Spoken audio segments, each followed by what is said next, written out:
Yohanes hidup. Malaikat berkata, ia tidak ada di sini. Ia sudah bangkit. Ia tidak ada di sini. Ia sudah bangkit. Satu berita yang sangat luar biasa bagi dunia. Itu berita yang paling baik bagi dunia, yaitu Yesus hidup, Juru Selamat hidup. Berarti saudaraku yang berdosa bisa diselamatkan dan kembali ke sorga.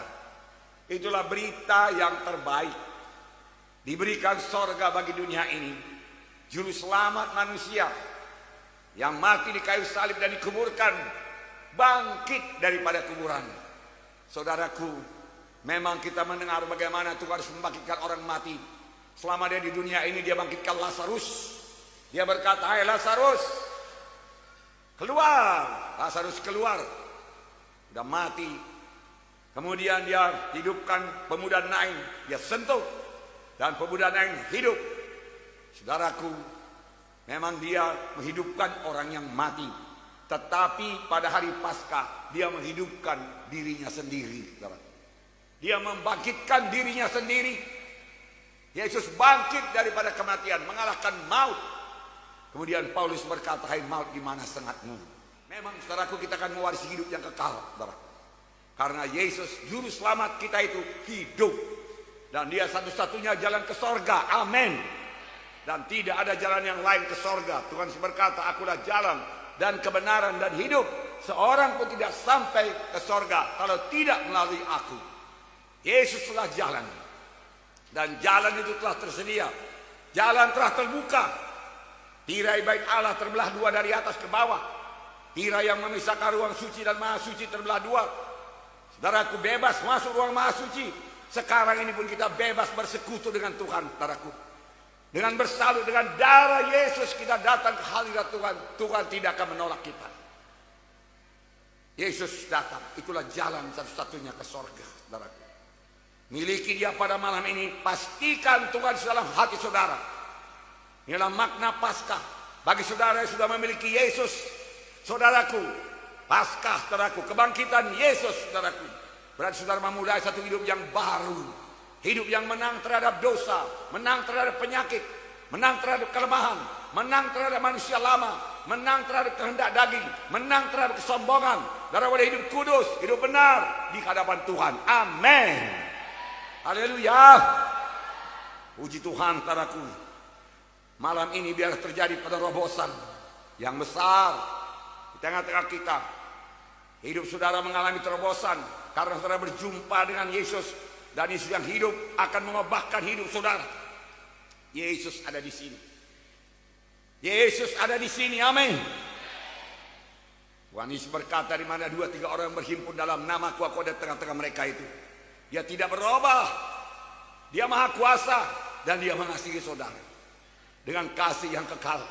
Tidak peduli siapa saudara, di mana saudara, bagaimana keadaan saudara, banyak dosa saudara, sedikit dosa saudara, merah Patma dosa saudara, Yesus cinta kepada saudara. Haleluya. Dan dia mau menyelamatkan saudara. Dia mau memberi hidup baru kepada saudara pada malam ini. Amin. Bahkan dia mau melepaskan semua penyakit-penyakit, keberatan-keberatan, kelemahan-kelemahan saudaraku, bahkan kegagalan dalam hidup ini. Karena Tuhan tidak mau manusia gagal di bumi ini. Dari mulanya Tuhan menciptakan manusia supaya mereka berkuasa di bumi. Amin. Haleluya. Saudaraku, Tuhan tidak menciptakan penyakit, saudaraku. Penyakit bukan daripada Tuhan, saudara. Pada waktu Tuhan menciptakan manusia, Tuhan berkata amat baiklah adanya.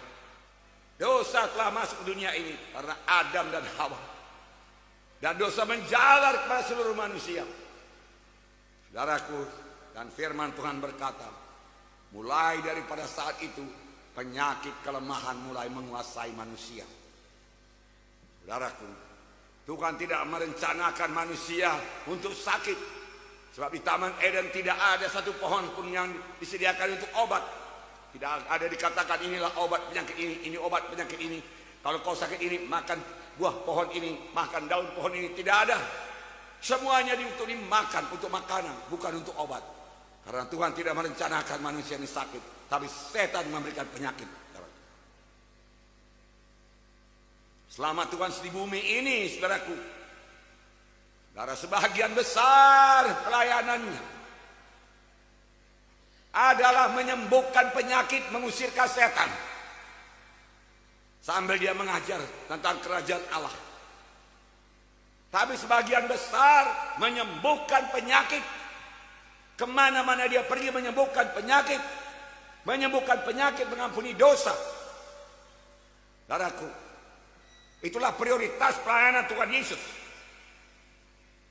Dalam Markus 2 ayat 5, 10 dan 11. Ayat 5, ketika Yesus melihat iman mereka, berkatalah ia kepada orang lumpuh itu, "Hai anakku, dosamu sudah diampuni." Tetapi supaya kamu tahu bahwa di dunia ini anak manusia berkuasa mengampuni dosa, berkatalah ia kepada orang lumpuh itu, "Kepadamu kukatakan, bangunlah, angkatlah tempat tidurmu, dan pulanglah ke rumahmu." Orang ini lumpuh. Yang pertama sekali disembuhkan Tuhan perkara rohani. "Hai anakku, dosamu sudah diampuni." Tetapi ahli Taurat berkata, siapa orang ini sehingga dia bisa mengampuni dosa? Mengapa kamu berpikir jahat dalam hatimu? Supaya kamu tahu anak manusia, yaitu aku, anak Allah, ada di tengah-tengah kamu, berkuasa mengampuni dosa. Kukatakan kepadamu, bangunlah engkau, angkat tempat tidurmu, pulang ke rumahmu. Orang lumpuh itu bangun, mengangkat tempat tidurnya, pulang ke rumahnya. Saya mau mengatakan kepada saudara, Tuhan Yesus tidak berubah. Dahulu porsi yang terbesar pelayanan Tuhan Yesus menyembuhkan. Sampai saat ini porsi yang terbesar pelayanan Tuhan Yesus kesembuhan. Kesembuhan rohani, kesembuhan badani, amin. Tuhan mau menyembuhkan. "Hai anakku, dosamu sudah diampuni. Bangunlah engkau, angkat tempat tidurmu, dan pulang ke rumahku." Dua perkara, satu rohani, satu badani. Dua-duanya masih sediakan Tuhan bagi saudara, amin. Haleluya. Puji Tuhan. Saudaraku, kisah Rasul membuktikannya. Saya bacakan pada saudara. Kisah 10:38, yaitu tentang Yesus dari Nazaret. Bagaimana Allah mengurapi dia dengan Roh Kudus dan kuat kuasa. Dia yang berjalan berkeliling sambil berbuat baik dan menyembuhkan semua orang yang dikuasai iblis, sebab Allah menyertai dia. Jadi ada penyakit-penyakit karena dikuasai setan. Yesus datang menyembuhkan semua yang dikuasai setan dengan sepatah kata. Saudara, Yesus datang menyembuhkan sekalian orang yang dikuasai iblis, dikatakan di sini. Kalau dulu ada orang dikuasai iblis sehingga sakit, pada saat ini lebih banyak lagi orang dikuasai iblis sehingga sakit. Tapi dalam Yesus ada kelepasan. Saudaraku, pandang ke semua saudara pada malam ini, percaya kepada Tuhan yang hidup, yang pasti mengenapkan firman-Nya, janjinya, saudaraku. Beriman, saudaraku. Saudaraku yang kasih dalam nama Yesus. Kemudian Lukas 13:10-17. Wow. Pada suatu kali sedang mengajar dalam satu rumah ibadat pada hari Sabat. Di situ ada seorang perempuan yang telah 18 tahun dirasuk roh sehingga ia sakit sampai bungkuk punggungnya dan tidak dapat berdiri lagi dengan tegak. Orang perempuan dirasuk roh sampai bongkok punggungnya dan tidak dapat berdiri tegak. Berapa tahun? 18 tahun, saudara. Ketika Yesus melihat perempuan itu, yang memanggil dia dan berkata, "Hai ibu, penyakitmu sudah sembuh." Lalu dia meletakkan tangannya perempuan itu. Seketika itu juga berdirilah perempuan itu dan memuliakan Allah. Setan, saudaraku, merusak tubuh ini. Dia suka merusak, saudaraku. Jangan beri tempat pada iblis.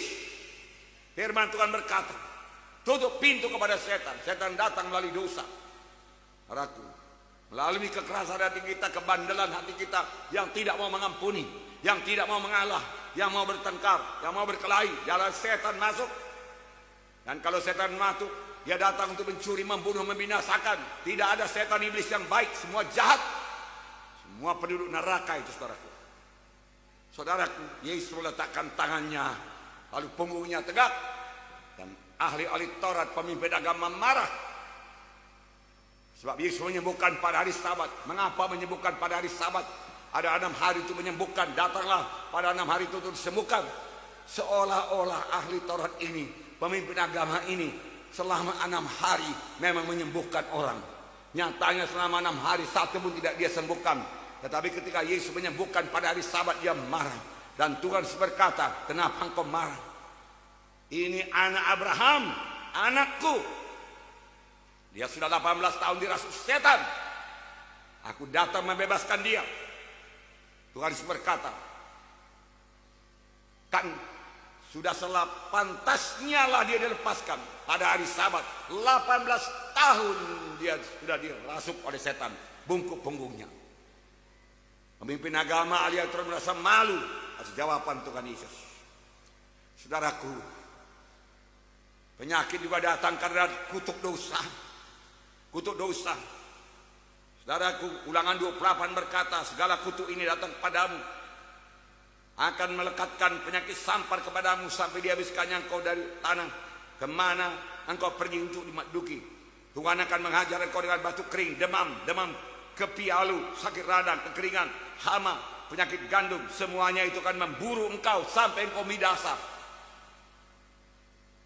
Kenapa ini jadi? Karena bangsa Israel tidak patuh kepada Tuhan. Dia melawan Tuhan. Saudaraku, dia bandel. Saudaraku, dia berbuat yang jahat. Dia berbuat dosa. Pintu terbuka kepada setan. Pintu terbuka kepada penyakit. Saudaraku, saudara, pada hari ini, saudaraku, Yesus sudah datang ke dunia ini. Dan pada waktu dia datang ke dunia ini, saudaraku, Yohanes Pembaptis melihat dia. Yohanes Pembaptis kenal siapa itu.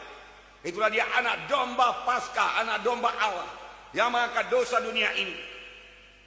Saya bacakan Yohanes 1:29. Pada keesokan harinya Yohanes melihat Yesus datang kepadanya dan berkata, lihatlah anak domba Allah yang menghapus dosa dunia. Anak domba Paskah, anak domba Allah yang harus disembelih, yang harus mencurahkan darahnya, sama seperti domba Paskah Israel, harus disembelih. Dan darahnya itu harus pada jenang pintu kiri kanan dan atas untuk melindungi mereka, menyelamatkan mereka. Demikian anak domba Allah ini harus disalibkan, harus mati untuk menanggung dosa manusia. Bukan Pilatus, saudaraku, yang menyalibkan Yesus. Bukan pemimpin-pemimpin agama, saudaraku.